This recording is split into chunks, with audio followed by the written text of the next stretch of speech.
upon a time, in a kingdom far away, there lived a beautiful princess named Snow White. Her beauty was renowned throughout the land, and she was known for her skin as white as snow, hair as black as ebony, and lips as red as roses. Her eyes sparkled like sapphires, and she had a gentle heart that endeared her to all who knew her.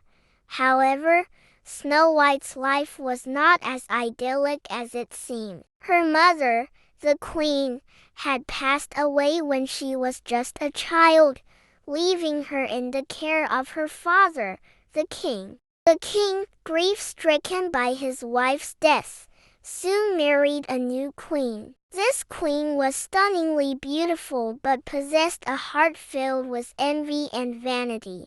The new queen had a magical mirror, and she would stand before it every day, asking, "Mirror, mirror on the wall, who is the fairest of them all?" And the mirror, unable to lie, would reply, "Queen, you are lovely, it's true, but Snow White is even lovelier than you."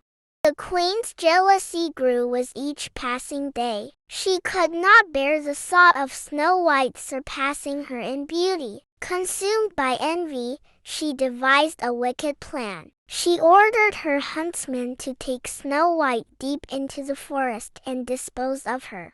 The huntsman, however, could not carry out this evil deed. He took Snow White into the woods but could not harm the innocent princess. Instead, he warned her of the queen's intentions and urged her to flee and hide in the forest. Lost and frightened, Snow White ventured deeper into the forest until she stumbled upon a small, charming cottage. It was the home of 7 dwarfs, each with his unique personality and quirks. There was Doc, the wise one; Grumpy, who always seemed annoyed; Happy, who was perpetually cheerful; Sleepy, who loved his naps; Bashful, the shy dwarf; Sneezy, who had a never-ending cold; and Dopey, the silent but endearing dwarf. The dwarfs, surprised by Snow White's sudden appearance,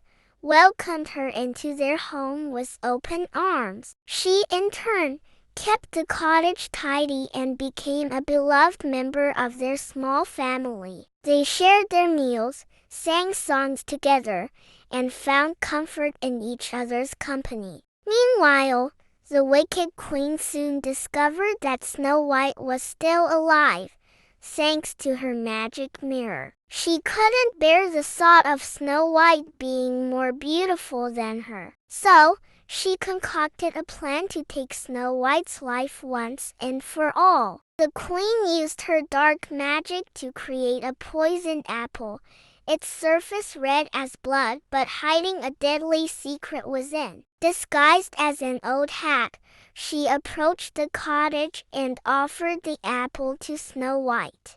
Unaware of the danger, Snow White took a bite and fell into a deep, enchanted sleep. The dwarfs, returning home to find Snow White lifeless, were devastated. They placed her in a glass coffin and surrounded her with flowers, mourning their beloved friend. It seemed that all hope was lost, but fate had other plans. A young prince, hearing the tale of the beautiful girl in the glass coffin, ventured into the forest. When he saw Snow White, he was captivated by her beauty. Moved by a deep, true love that he couldn't explain, he leaned down and kissed her. As if by magic, Snow White's eyes fluttered open, and color returned to her cheeks. True love's kiss had broken the wicked queen's spell, and Snow White was awake once more. The prince and Snow White fell deeply in love, and he asked her to be his bride. She accepted, and their joyous union brought happiness to the entire kingdom. The wicked queen's evil deeds were exposed, and she met a fitting punishment for her cruelty. Snow White, the prince, and the 7 dwarfs lived together in the castle, and they all enjoyed a life filled with love, laughter, and happiness. And so, the story of Snow White and the 7 dwarfs became a timeless tale of love, friendship, and the triumph of good over evil.